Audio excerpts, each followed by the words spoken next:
किस्मत कितनी ही रोशन हो, मेहनत की आग में जलना ज़रूरी है। किस्मत कितनी ही रोशन हो, मेहनत की आग में जलना ज़रूरी है। और मंजिल कितनी ही पास हो, कुछ कदम चलना ज़रूरी है। मंजिल कितनी ही पास हो, कुछ कदम चलना ज़रूरी है। नमस्कार, साहित्यिक टॉक विद गरिमा में आप सभी का स्वागत है। जैसा कि आप सभी जानते हैं, इस पटल पर प्रत्येक रविवार हम हाजिर होते हैं एक जाने माने साहित्यकार के साथ, जिनके साथ हम चर्चा करते हैं उनकी साहित्यिक यात्रा के बारे में। और आज जो जानी मानी साहित्यकारा हमारे साथ जुड़ी हुई हैं, उनका अल्प परिचय जो है मैं देना चाहूँगी। वे हिंदी विभाग के जी के जोशी वाणिज्य महाविद्यालय लातूर में कार्यरत हैं। साथ में हिंदी कविता, कथा लेखन, हिंदी अभ्यास पर साक्षात्कारता हैं, शोध निबंध प्रकाशित भी करती हैं। साहित्यिक, सामाजिक, शैक्षणिक कार्यों में सक्रिय रूप से सहभागिता है इनके प्रकाशित पुस्तकें जो कि मराठी में प्रकाशित हो चुकी हैं, उनमें से प्रमुख है बिल्व दल, जो कि काव्य संग्रह है, रुद्रावणा या कक्षा कथा संग्रह है, इंद्र वज्र ललित लेख संग्रह है, शब्द कंगोरे ललित लेख संग्रह है, लहानपण देगा एक ललित लेख संग्रह है। इसके साथ ही इनकी जो पुस्तक है इंद्रवज्र, यह ललित लेख संग्रह है जो कि मुंबई के महानगर पालिका स्कूल में संदर्भ ग्रंथ के रूप में लगाया गया है। ये कई विद्यालयों और महाविद्यालयों में स्त्री समीक्षक जो है विषय कार्यक्रम भी कर चुकी हैं। इनके जो लेखन, इनकी जो लेखनी है, इनके जो लिखे हुए प्रपत्र हैं, वो जो है कई राष्ट्रीय अंतर्राष्ट्रीय स्तर की पत्रिकाओं में प्रकाशित हो चुके हैं। अनेक साहित्य सम्मेलनों में ये कविता पाठ भी कर चुकी हैं और कथा कथन भी प्रस्तुति कर चुकी हैं। आकाशवाणी केंद्रों पर, दूरदर्शन पर इनके जो साक्षात्कार हैं वो प्रकाशित हो चुके हैं। इसके साथ ही यूट्यूब पर एक चैनल भी चलाती हैं और साथ में ये कई राष्ट्रीय और अंतर्राष्ट्रीय स्तर की संस्थाओं से जो है जुड़ी हुई हैं और इनको 20 से भी अधिक राष्ट्रीय और अंतर्राष्ट्रीय स्तर के पुरस्कार जो कि प्राप्त हो चुके हैं। और इनकी आगे की चर्चा जो है हम इनके साथ ही, इनके मुख से ही, श्रीमुख से ही हम सुनेंगे। और सबसे पहले जो है मैं हमारे मंच पर डॉक्टर नयन भादुले, राजमाने साहित्य नयन जी का स्वागत करती हूँ, जो कि आज हमारे साथ लातूर महाराष्ट्र से जुड़ी हुई है। दो पंक्तियाँ कहना चाहूँगी कि खड़े हैं दिल के दरीचे में चुप से कुछ मिसरे, खड़ी हैं दिल के दरीचे में चुप से कुछ मिसरे, तुम जो आ जाओ तो शायद इनको जुबान मिले। तो नयन जी, आपका हमारे मंच पर बहुत बहुत स्वागत है। आज आपने अपना कीमती समय दिया और हमारे साथ अपनी साहित्यिक यात्रा की चर्चा करने के लिए आज आप जुड़ी हुई हैं। इसके लिए हम आपके बहुत बहुत आभारी हैं। आपका हमारे मंच पर बहुत बहुत स्वागत है जी। धन्यवाद जी। तो अब हम जो आपकी साहित्यिक यात्रा की चर्चा है वो शुरुआत उसको जो है शुरू करते हैं। सबसे पहला प्रश्न वही है, बचपन किस प्रकार का बीता, इस यात्रा की शुरुआत कैसे हुई? जी। बचपन बहुत खुशहाल गुजरा। वैसे मेरी माँ शिक्षिका के तौर पर काम करती थी और पिताजी जो थे वो बिजनेसमैन थे, जी व्यापार करते थे। जी तो माहौल बहुत बढ़िया था, दोनों को बहुत ज्यादा समझ थी और समाज के लिए कुछ करना चाहिए ये दोनों को लगता था।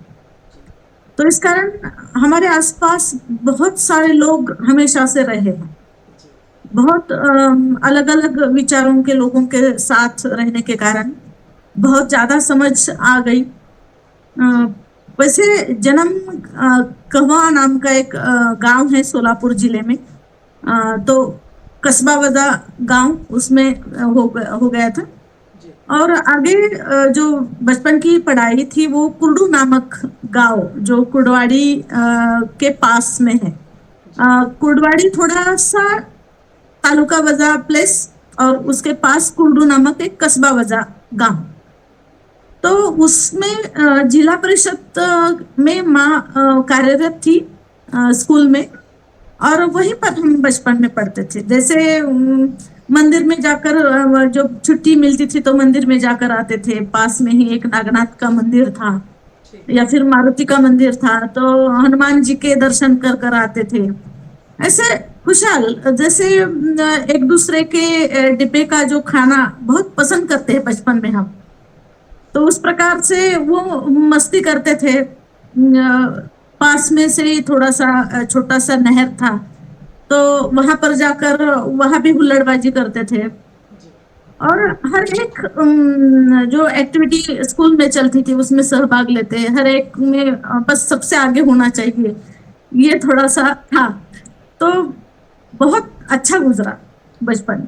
बहुत बढ़िया। और जी। बहुत ही अच्छा आपका बचपन बीता। तो लेखन में किस प्रकार आना हुआ?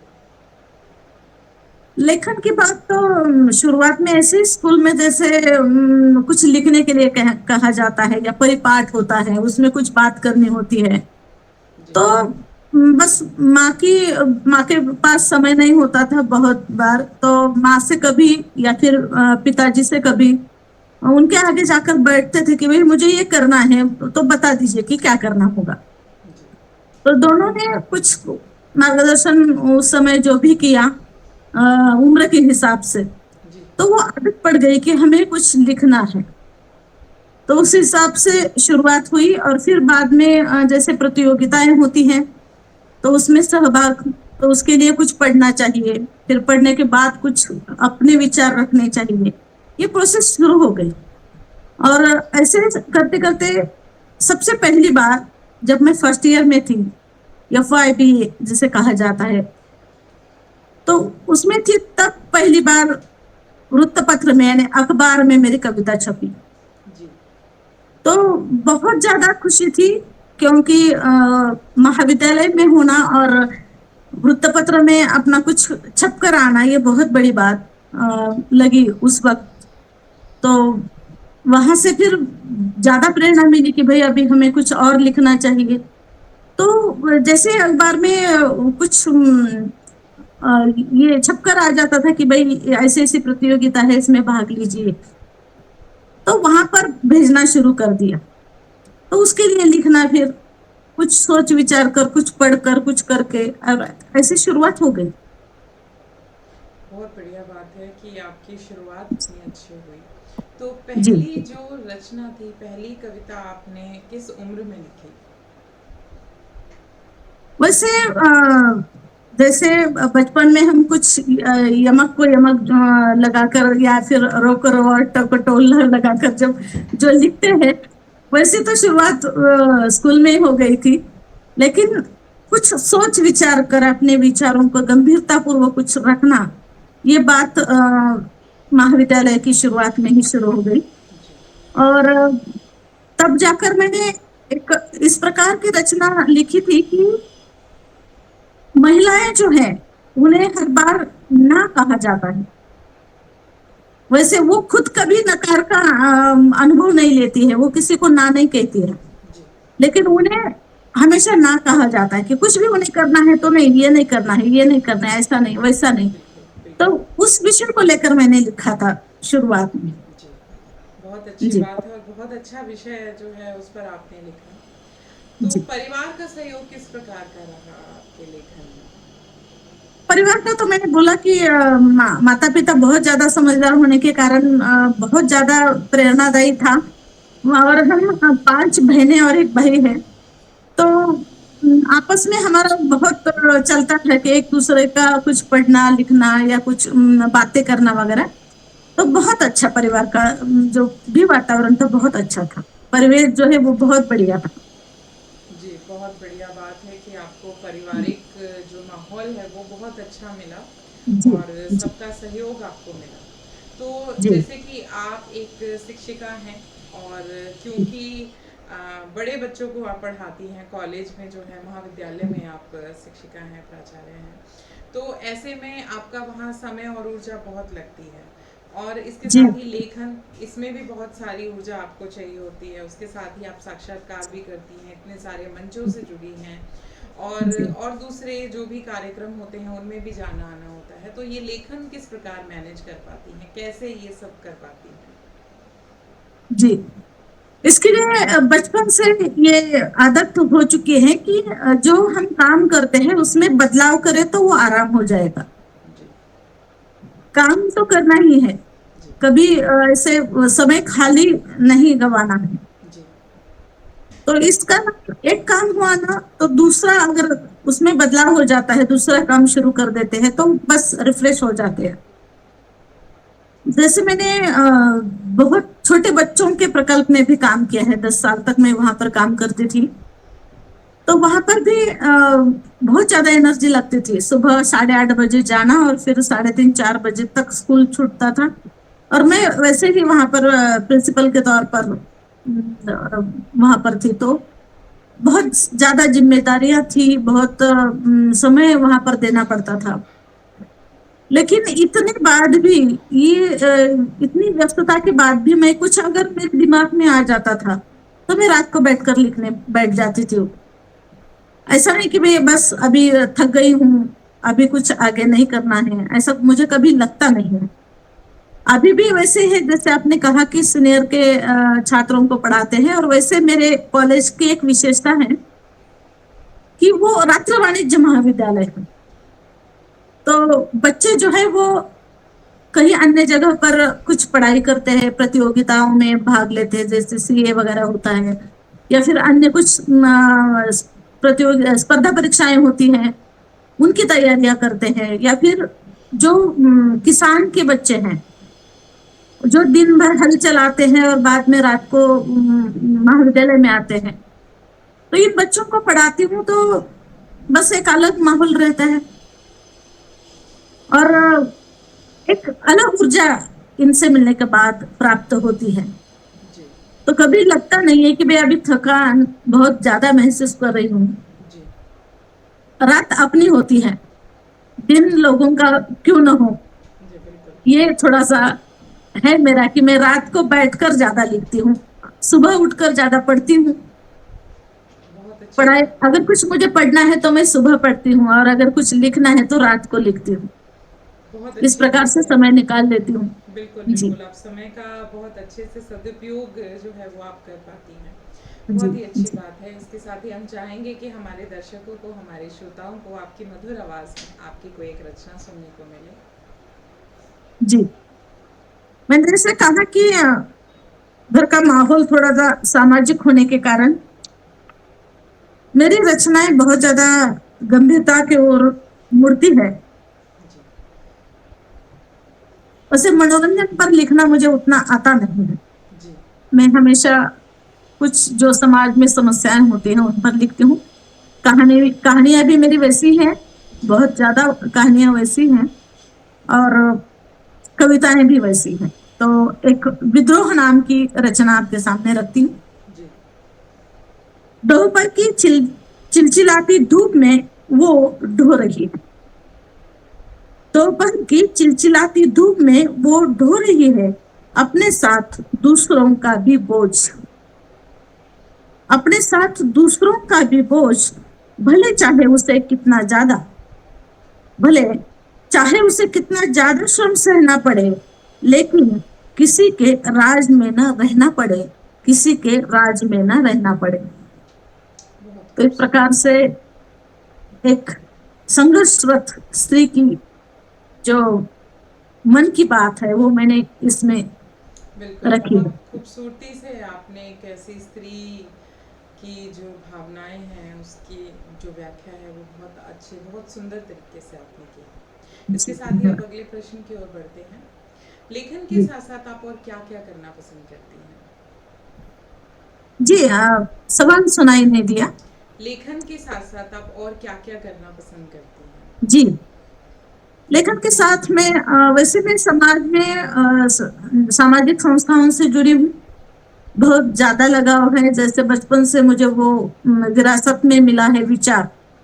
तो यहाँ पर एक संस्था है, बहुत सारे संस्थाओं से जुड़ी हूँ, लेकिन अगर एक की बात करती हूँ अभी, तो नारी प्रबोधन मंच नाम की एक संस्था है। उसमें वो विगत 40 साल से यहाँ पर कार्यरत है, और मैं 20 साल से उससे जुड़ी हुई हूँ।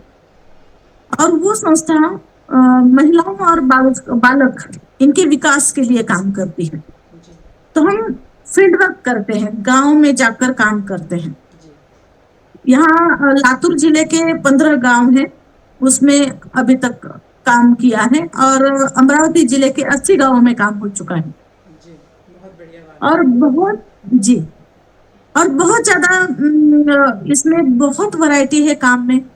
जैसे अगर मैं महिलाओं की बात करती हूँ, बच्चों की बात करती हूँ, तो महिलाओं को ट्रेनिंग देना, उन्हें अपने पैरों पर खड़ा करना, जी सक्षमता क्या होती है, सम्मान क्या होता है, जी ये सब कुछ उनमें सबलीकरण क्या होता है महिलाओं का, जी इस पर बात होती है। उन्हें ट्रेंड किया जाता है। उन्हें संस्था की ओर से कुछ पैसों की मदद की जाती है, जो कि उन्हें 5 साल के लिए या 2 साल के लिए, जैसे वो चाहती है, वो रकम दी जाती है। और फिर वो जब कुछ कमा पाती है तो वो वापस कर देती है। जी उसके लिए कोई ब्याज नहीं होता है, और ट्रेनिंग भी दिए जाते हैं। उसमें से वो बहुत आगे बढ़ती है। दो बच्चों का जिक्र करूंगी, क्योंकि संस्था का काम इतना है, क्योंकि सातत्यपूर्ण काम जो है वो हमेशा संस्था करती आई है। तो पूरा तो बताना संभव नहीं है हमारे समय के कारण, लेकिन 2 बच्चों का यहाँ पर उल्लेख करना चाहूंगी कि लग्जमबर्ग में 2 बच्चियां, जो तांडा होता है, कस्बा तांडा होता है, तांडा, वहां पर रहने वाली बच्चियां जो लातूर में भी कभी नहीं आई थी, तो ऐसी बच्चियां लग्जमबर्ग में पहुंच गई, क्योंकि नारी प्रबोधन मंच के बाल पंचायत चलाते हैं, युवक युवती गट चलाते हैं, महिलाओं के अलग अलग गट होते हैं, और इसके अंतर्गत वो बच्चियां बाल पंचायत से युवक युवती गट तक आ चुकी थी, और वहां से उनका चयन हुआ था, और जर्मनी के लग्जमबर्ग में उनके लिए कार्यशालाओं में वो पहुंची, जी और अब जाकर वो इतनी सक्षम बन चुकी है कि अब एक जो है उसमें से बबीता और रोहिणी, बबीता और रोहिणी दोनों अभी एक शिक्षिका के तौर पर काम करती है, और एक अधीक्षक के तौर पर काम करती है। जो एक शिक्षिका के तौर पर है वो लातूर जिले में ही है, और जो अधीक्षक के तौर पर काम करती है वो कोकन में है, पालघर में। जी तो वहां पर वो काम करती है, और अभी भी वो कभी भी गांव आती है तो यहाँ पर कुछ प्रोग्राम है तो वो हमेशा उपस्थित रहती है। उन्हें बहुत अच्छा लगता है कि भाई ये जो मंच हमें मिला उसके कारण हमारी जिंदगी बन गई। बहुत अच्छी बात और है। जो शालाबाह्य बच्चे होते हैं, जैसे गन्ना तोड़ने के लिए लोग जाते हैं, तो उनके बच्चे जो होते हैं, उनके भी बच्चों को स्कूल में भर्ती कराना, उन्हें पढ़ाई का महत्व समझाना, इस प्रकार का भी काम संस्था ने किया है। तो वो भी 300 से लगभग बच्चे शाला में प्रवेशित हो चुके हैं। जी तो इस प्रकार से ये संस्था काम करती है। तो मुझे बहुत अच्छा लगता है कि भाई इतने अच्छे संस्था में काम करने का मौका मुझे मिला है। तो पदाधिकारी के तौर पर मैं वहां पर बहुत आनंद पाती हूँ काम करते वक्त। जी ऐसे ही सामाजिक दूसरी संगठनाएं भी हैं जिनमें मैं बहुत अच्छे से आनंद से काम करती हूँ। जी और एक उल्लेखनीय बात जो लातूर के बारे में लोग बहुत ज्यादा जानते भी हैं, तो उससे रिलेटेड बात करना चाहूंगी कि लातूर में पानी नहीं था तो रेल से पानी आता था। पानी, बिल्कुल पानी ही नहीं था, तो रेल से पानी आता था हमारे लिए। तो उस वक्त हमने अपने, क्योंकि संस्था किसी से पैसे मांगने नहीं जाती, टीडीएस जो एक संस्था है जर्मनी की, वो फंडिंग करती थी, लेकिन उतना पूरा नहीं होता है। तो खुद से अपने आप ने, हर एक सदस्य ने कुछ पैसे जमा किए, और जो 15 गांव जहां पर हमारा काम चलता है वहां पर पीने के लिए पानी हमने पहुंचाया। ये खबर जब उन तक पहुंची, टीडीएस संस्था के लोगों को पता चली, तो उन्होंने 2 लाख रुपए हमारे लिए भेज दिए। तो इस प्रकार से हम अपने पास से पैसे खर्च करते हुए समाज के लिए कुछ करते हैं, समय देते हैं, पैसा देते हैं, दिमाग लगाते हैं, श्रम करते हैं। जी तो इस प्रकार से बहुत सारी संस्थाओं में मैं काम करती हूँ। बिल्कुल, बहुत ही अच्छी बात है कि आप इतनी संवेदनशील हैं समाज के लिए, जी। और इतना मेहनत करके इतना आगे बढ़ के जो है आप उनके लिए सब समाज के लिए इतनी मेहनत कर रही हैं। तो इसके साथ ही अगले प्रश्न की ओर बढ़ते हैं। आपकी जो रचनाएं हैं वो मुख्यतः किन विषयों पर आधारित होती हैं? मेरी रचनाएं मैंने जैसे अभी कहा था कि मैं समाज में जो समस्याएं होती हैं उन पर ज्यादा ध्यान देती हूँ। हम्म, और मैं बचपन से मैंने देखा है कि जैसे मेरी माँ जिला परिषद के स्कूल में शिक्षिका के तौर पर कार्यरत थी। जी तो आजू बाजू की जो महिलाएं उनके थी, तो उनके घर से उन्हें जो तकलीफें होती थी वो मेरे माँ के पास आकर बोलती थी। जी तो बचपन से सुना है कि जो भी महिलाएं हैं जो घर पर बैठी हुई हो या चाहे काम करती हुई महिलाएं हो, कामकाजी महिलाओं की भी अलग अलग समस्याएं होती हैं। जी जैसे शनिवार के दिन सुबह जल्दी स्कूल होता था, तो अगर वो बाहर गांव में रहती है तो वो सुबह नहीं पहुंच पाती थी। तो माँ उन्हें कहती थी कि भाई मेरा घर है ना, आप रुक जाओ, सुबह स्कूल करने के बाद चले जाना। तो इस प्रकार से हमारे घर पर बहुत ज्यादा शिक्षिकाएं जो होती वो जिन जिन को समस्याएं थी वो रहती थी। फिर ऐसे बात निकलती थी, कुछ बात हमारे कानों पर भी पड़ती थी। तो उस उम्र से पता चल गया था कि क्या क्या समस्याएं हो सकती हैं महिलाओं की। तो ज्यादा ध्यान उस तरफ जाता था। तो उन महिलाओं की समस्याओं पर ज्यादा लिखा है आज तक। जी क्योंकि हम संस्था की तरफ से नारी प्रबोधन मंच की ओर से समुपदेशन केंद्र भी चलाते हैं, तो वहां पर भी बहुत ज्यादा समस्याएं लेकर आती है महिलाएं। अभी ये हंसी की बात है या दुख की बात है या कुछ क्या कहें, ये जो सुनने वाले हैं वो तय करेंगे कि इसे क्या कहना चाहिए। लेकिन अब जाकर पुरुष भी यहाँ पर आकर समस्याएं बता रहे हैं। उन्हें भी कुछ समस्याएं हैं जो अभी कुटुंब व्यवस्था है, जो हमारा परिवार है, उसमें अब तक केवल महिलाओं को समस्याएं थी। जी लेकिन अब जाकर पुरुष भी वहां पर समस्याएं लेकर आ रहे हैं। जी तो इस प्रकार से ये जो विषय समाज में दिखाई देते हैं उन्हें ही मैं अपने लेखनी में उन पर ही लेखनी चलाती हूँ। बहुत ही अच्छी बात है कि जी। आप इतनी संवेदनशील चीज़ों पर भी लिखती हैं, इतनी संवेदना के साथ आप दूसरों की समस्याओं को महसूस करती हैं। इसके जी। साथ ही अब अगले प्रश्न की ओर हम बढ़ते हैं। साहित्य का स्वरूप बदल रहा है, आप जैसा हम देख सकते हैं ऑनलाइन के माध्यम से किताबों की जगह जो है अब मोबाइल और टैबलेट्स ने मेरे हिसाब से ले ली जी। है। तो ऐसे में साहित्य के इस बदलते स्वरूप पर आपके क्या विचार हैं? ऐसे में साहित्य के बदलते स्वरूप पर आपके क्या विचार हैं? जी जी साहित्य का बदलता स्वरूप तो आना ही है, क्योंकि परिवर्तन ही प्रगति की निशानी होती है। तो जो पहले माहौल था, जिस प्रकार से हमारा देश कृषि प्रधान देश है, जी तो जैसे मैं अगर उदाहरण दे दूं तो मराठी चित्रपट जो आते थे, अब मराठी आप तो जानती नहीं है, लेकिन हमारे यहाँ जो बोली भाषा है वो बहुत ज्यादा मीठी लगती है। किसी भी प्रांत की बोली भाषा बहुत मीठी लगती है। तो उस पर ज्यादा फोकस करते हुए मराठी चित्रपट जो निकलते थे, तो किसान एक जो हीरो था, हीरो होता था तो वो किसान के तौर पर दिखाया जाता था।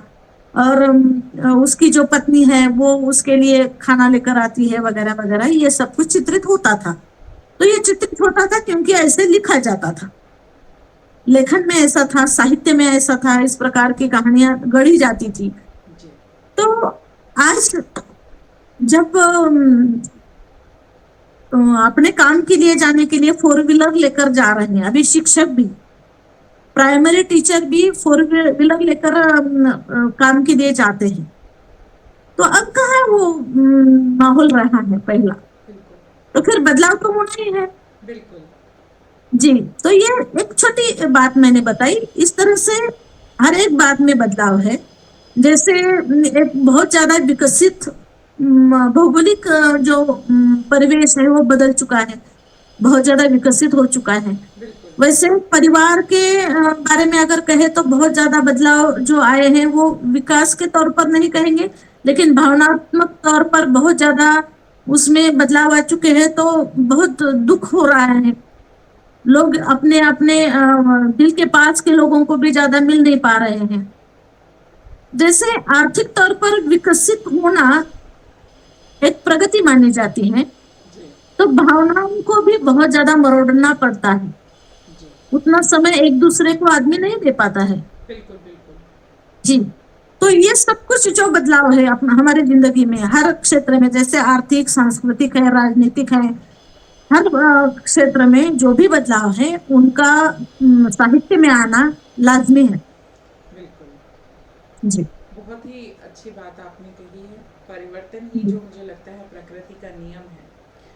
जी। तो अगले प्रश्न की ओर हम बढ़ते हैं कि जैसा कि आप शिक्षा के क्षेत्र से जुड़ी हुई हैं, तो आज के समय में शिक्षकों के लिए और विद्यार्थियों के लिए साहित्य कितना ज़रूरी है?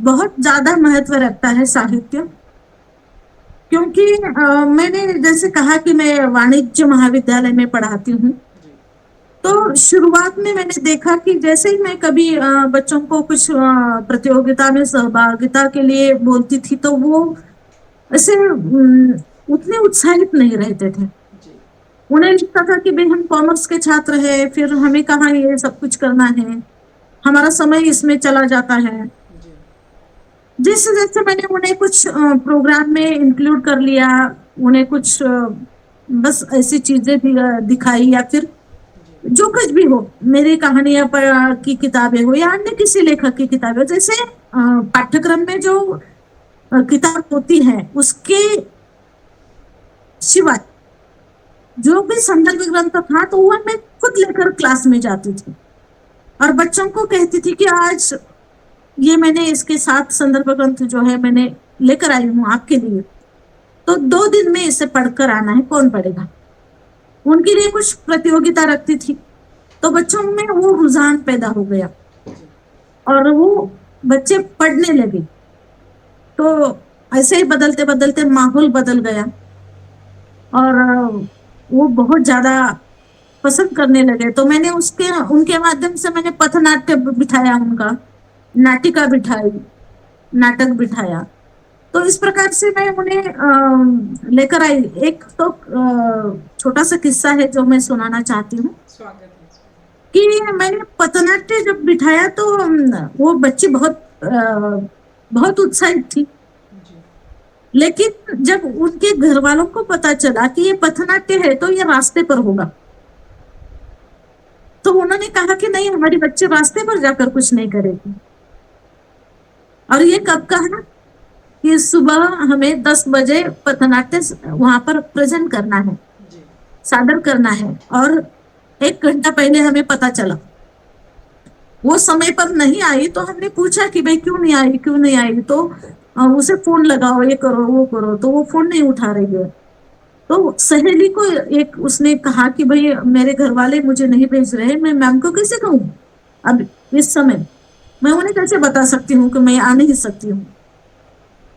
तो हमने कहा कि भाई ठीक है, ये मानसिकता मैं समाज के साथ बहुत ज्यादा रह चुकी हूँ तो मुझे पता है कि ये क्यों होगा, क्या होगा। तो मैंने ठीक कहा और मैं उस बच्ची के जगह पर मैं खड़ी हो गई और हमने वो पथनाट्य प्रेजेंट किया, जिसके लिए हमें पुरस्कार भी मिला। तो ये जो है, ये बच्चों को सही या गलत ये समझ देने के लिए साहित्य बहुत ज्यादा जरूरी है। बच्चों के विचारों को बहुत ज्यादा परिपक्व बनाने के लिए साहित्य बहुत जरूरी है। जी जैसे हम आज देखते हैं कि आईटी में जो बड़े बड़े पद पर काम करते हैं लोग, रात दिन वो कंप्यूटर के सामने खड़े होते हैं या फिर बैठे हुए होते हैं, काम करते हैं, और एक दिन ऐसा आता है कि वो अपनी जान को गंवा बैठते हैं, बिल्कुल आत्महत्या कर लेते हैं। लेकिन अगर वो साहित्य के साथ हो तो ऐसा नहीं होगा। साहित्य जो समाज में लोग हैं या समाज है उसे विचारों से गठित करता है। एक अलग दिशा देता है, जीवन जीने की प्रेरणा देता है। जी तो एक अच्छे विचारों को हर एक के पास पहुंचाता है। तो इसलिए साहित्य हर एक के लिए बहुत ज्यादा महत्व रखता है। बिल्कुल, आपने सही बात कही। साहित्य हर एक के लिए बहुत ज़रूरी है, चाहे वो शिक्षक हो जी या हमारे जो छात्र हैं वो हो। तो जी अब हम देख सकते हैं कि जो नए लेखक हैं, उभरते लेखक जी हैं, आजकल साहित्य के प्रति लोगों का रुझान बढ़ा है। बच्चे लिखना भी चाहते हैं। तो जी। ऐसे में जो नए लेखक हैं या हमारे विद्यार्थी हैं जो लिखना चाहते हैं, उनके लिए आपके क्या सुझाव हैं? जो भी नए लोग लिख रहे हैं वो अच्छी बात है, वो लिख रहे हैं, अपने विचारों को अभिव्यक्ति दे रहे हैं। विचारों को अभिव्यक्ति देना एक अलग बात है और गंभीरता पूर्वक लेखन करना एक अलग बात है। हम्म, अगर गंभीरता पूर्वक लेखन करना है तो पहले पढ़ना चाहिए, जी बहुत ज्यादा पढ़ना चाहिए। जी जितना ज्यादा पढ़ेंगे उतना उतनी ज्यादा समझ आ जाती है कि हमें क्या लिखना है, क्यों लिखना है, या फिर जो भी हम समाज में देखते हैं उन्हें अगर उन सभी को अगर हम लिखना भी चाहते हैं तो उसके लिए शब्दों का चयन कौन से करना है, कौन से विचारों को अभिव्यक्त करना है, ये समझ जो आती है वो पढ़ने से आती है। इसलिए लिखने से पहले पढ़ना जरूरी है, तो बहुत ज्यादा पढ़ना आवश्यक है। जी बहुत जी ही अच्छी बात आपने कही है कि बहुत अच्छा लिखना चाहते हैं तो उससे पहले बहुत सारा पढ़िए। जब जी पढ़ेंगे तो मुझे लगता है लिखने की बहुत ज़्यादा कोशिश नहीं करनी पड़ेगी, विचार स्वतः ही उत्पन्न हो जाएंगे। तो जी अब फिर बिल्कुल। से आपकी साहित्यिक यात्रा पर लौटते हैं। आपने इस जी पूरी लेखनी में अब तक आपने जितना भी लिखा, उस सब में एक चुनौती के रूप में आपने क्या महसूस किया? आपकी इस पूरी साहित्यिक यात्रा में क्या चीज़ एक चुनौती के रूप में रही? मैं अगर सवाल दोहराऊं तो मुझे लगता है आपने ऐसा कहा कि आपके ये लेखन के इस प्रवास में आपने चुनौती के रूप में क्या पाया है, क्या इसी प्रकार चुनौतियाँ की रहीं? तो। क्या चुनौतियाँ जी रहीं जी आपके जी रास्ते जी में? जी जी जी। हाँ जी, आवाज क्लियर नहीं थी तो समझ में नहीं आया। कोई बात नहीं। जी, चुनौती ये होती है कि जैसे बहुत ज्यादा पास के लोगों के दुख दर्द देखते हैं हम, जहां पर हमारा जी तिलमिला उठता है। जी और जब कभी लिखने बैठ जाते हैं तो वो सब नजरों के सामने आ जाता है। और फिर एक तरफ वो भावनाएं होती हैं और दूसरी तरफ वो जो प्रसंग है जो हमें लिखना है।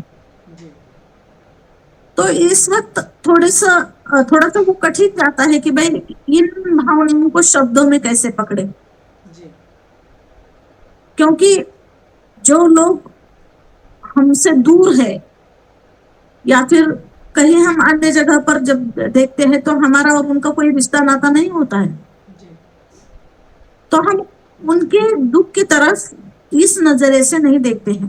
जी बिल्कुल। लेकिन जो अपने होते हैं, पास के होते हैं, उनके तरफ जब देखते हैं जी तो ये लगता है कि भाई ये बहुत ज्यादा कठिन जा रहा है कि शब्दों को पकड़ना, शब्दों का चयन करना और उसे सही अर्थ में ढालना, ये थोड़ा सा कठिन जाता है। बिल्कुल, आपने चुनौतियों को सही रूप में परिभाषित किया है। आपके जीवन की जो चुनौतियाँ रहीं, आपने जो संवेदनाएं महसूस की, जो कठिनाइयाँ जी आपने उनके आगे महसूस की। तो अगला जो प्रश्न है वो मैं पूछना चाहूँगी कि आपका अब तक आपने, थोड़ा सा व्यक्तिगत है प्रश्न, कि जी। अब तक आपने इस पूरे लेखन में कभी ऐसा कुछ महसूस किया है कि आपको लगा हो कि छूट गया, काश मैं ये कुछ समय से कर पाती? जी जी, ऐसा तो बहुत सारा है वैसे, क्योंकि एक महिला होने के नाते बहुत ज्यादा जिम्मेदारियां होती हैं जी और उस कारण बहुत बार ऐसा होता है कि नहीं अभी ये करना है लेकिन रह जाता है। जी अ, वैसे मेरी पढ़ाई जो है वो ही बहुत बार रुकी और फिर आगे बढ़ी। ये शिक्षा जो है वो लेना चाहती थी ग्रेजुएशन के बाद ही शादी हो जाने के बाद फिर 1 साल तक रुकावट, फिर अगला एडमिशन, फिर कुछ समस्याएं, ऐसे रुक रुक कर मैंने अब जाकर 50 की उम्र में जाकर पीएचडी अभी प्राप्त की है। तो ये मेरे लिए ये बहुत ज्यादा चुनौती थी, बड़ी चुनौती थी, क्योंकि हर बार पढ़ाई से दिमाग को निकालना और फिर उसमें लगा देना ये बहुत ज्यादा कठिन जाता है, बिल्कुल। लेकिन मुझे ये करना ही था तो मैंने ये किया। जी। और दूसरी बात यह है कि जैसे समाज में हम बहुत सारे तबकों को जुड़े हुए होते हैं, बहुत सारे संस्थाओं से जुड़े हुए होते हैं, समाज के अलग अलग स्तर होते हैं। जी। जैसे मैंने जिन जिन संस्थाओं के साथ काम किया है उसका एक अलग माहौल है, तो उन सब में काम करते वक्त भी ये बहुत ज्यादा मैंने महसूस किया है। तो ये सब कुछ बस आज तक करती आई हूँ। जी। तो क्योंकि अभी प्रोग्राम अंत की ओर बढ़ रहा है तो हम चाहेंगे कि उससे पहले आपकी कुछ एक और कविता जो है वो हमें सुनने को मिले। जी।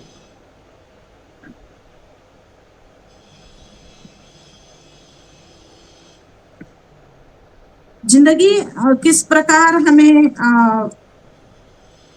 कुछ अलग मोड़ पर लेकर जाती है, जी। इस पर एक मेरी रचना मैं यहाँ पर पढ़ना चाहूंगी। लेखा जोखा। जी। मौन में रहकर हंसमुख जी रही थी, मौन में रहकर हंसमुख जी रही थी, वेदना व्यथा आहे भर रही थी। जी। मौन में रहकर हंसमुख जी रही थी, वेदना व्यथा आहे भर रही थी। आंसुओं के प्याले अंदर ही अंदर पिए जा रही थी, आंसुओं के प्याले अंदर ही अंदर पिए जा रही थी। किसे सुनाती दुख दर्द के अफसाने, किसे सुनाती दुख दर्द के अफसाने, अपने पराए सभी फेरे निगाहे, अपने पराए सभी फेरे निगाहे। अगर सुनता भी कोई तो, अगर सुनता भी कोई तो मजाक उड़ाता, जख्म पर नमक छिड़काता। बहुत बढ़िया। अगर सुनता भी कोई तो मजाक उड़ाता, जख्म पर नमक छिड़काता। उनकी हंसी मजाक से मेरा दिल घबराता, उनकी हंसी मजाक से मेरा दिल घबराता। एक दिन ऐसा भी आया, सहनता की परिसीमा को लांघ गया। एक दिन ऐसा भी आया, सहनता की परिसीमा को लांघ गया। वेदना शब्द रूप में साकार हुई, वेदना शब्द रूप में साकार हुई। जिंदगी का लेखा जोखा लिखा जो मैंने, जिंदगी का लेखा जोखा लिखा जो मैंने। सम्मानों की लाइन लग गई, सम्मानों की लाइन लग गई। मुझे लगा ऐसा कि दर्द को बेचा मैंने, मुझे लगा ऐसा कि दर्द को बेचा मैंने। आंखों में आंसू और होठों पर मुस्कान लिए, मुझे लगा ऐसा कि दर्द को बेचा मैंने। आंखों में आंसू और होठों पर मुस्कान लिए। शायद शायद जिंदगी को ही बेचा मैंने, शायद जिंदगी को ही बेचा मैंने। बहुत धन्यवाद। बहुत खूबसूरत कि शायद ज़िंदगी को बेचा मैंने। बहुत खूबसूरत पंक्तियों में आपने जो है इसको लिखने की कोशिश की है और आप उस पर पूरी खरी भी उतर पाई हैं। बहुत बेहतरीन आप लिखती हैं, बहुत उम्दा लेखन आपने किया है और बहुत ही मुझे लगता है हमारे दर्शक भी जो है उनको भी पूरी आनंद की प्राप्ति उन्हें हुई होगी आपकी कविताएं सुन करके। तो मैं चाहूँगी कि हमारे जो व्यूअर्स हैं, हमारे दर्शक श्रोतागण जो भी आपको सुन रहे हैं, उनके लिए 2 शब्द आप कहें। जी, दर्शकों को मैं इतना ही कहूंगी कि मेरे जिंदगी में जो पाठक है, दर्शक है, उनका बहुत ज्यादा महत्व रहा है।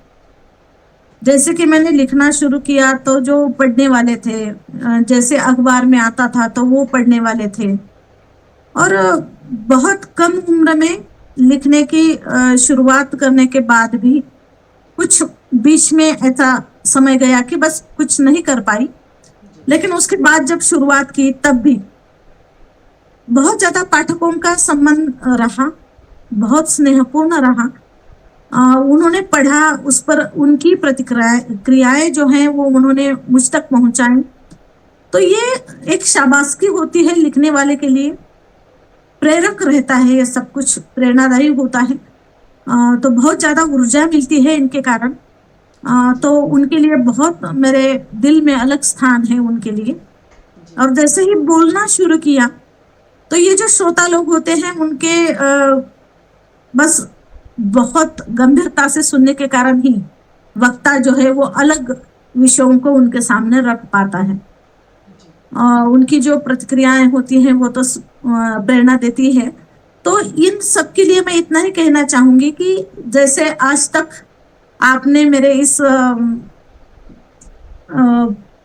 कार्य में मुझे जो प्रेरणा दी है, वैसे ही मुझे आगे मिलती रहे, और आप भी इसी प्रकार से पढ़ते रहे, सुनते रहे, यही कहना चाहूंगी। बिल्कुल बिल्कुल, बहुत जी ही खूबसूरत संदेश आपने दिया है।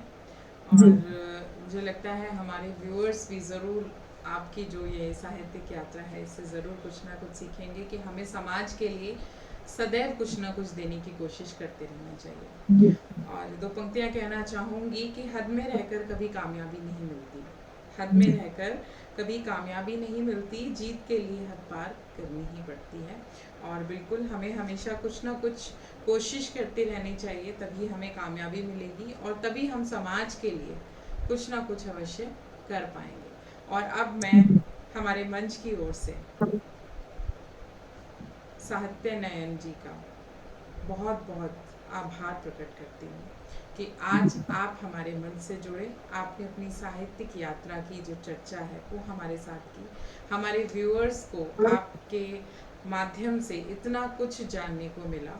और अगर एक भी व्यक्ति थोड़ा सा भी बदलाव अपनी ज़िंदगी में महसूस कर पाता है तो छोटी सी जो कोशिश है वो बिल्कुल सफल होगी। और इसके साथ ही अब हम विदा लेते हैं अगले रविवार तक के लिए, जहां हम फिर से हाजिर होंगे एक जाने माने साहित्यकार के साथ, जिनके साथ हम चर्चा करेंगे उनकी साहित्यिक यात्रा के बारे में। और विदा लेने से पहले दो पंक्तियां और कहना चाहूँगी कि अपनी ज़ुबान से दूसरों को गलत ठहराने की कोशिश करने से बेहतर है अपनी कोशिशों को खुद को सही साबित करने में लगाओ। तो अब हम विदा लेते हैं अगले रविवार तक के लिए। हम फिर से हाजिर होंगे एक जाने माने साहित्यकार के साथ, जिनके साथ हम चर्चा करेंगे उनकी साहित्यिक यात्रा के बारे में। और जी अब हम विदा लेते हैं, तब तक स्वस्थ रहें, जी मस्त रहें। धन्यवाद। जी, धन्यवाद।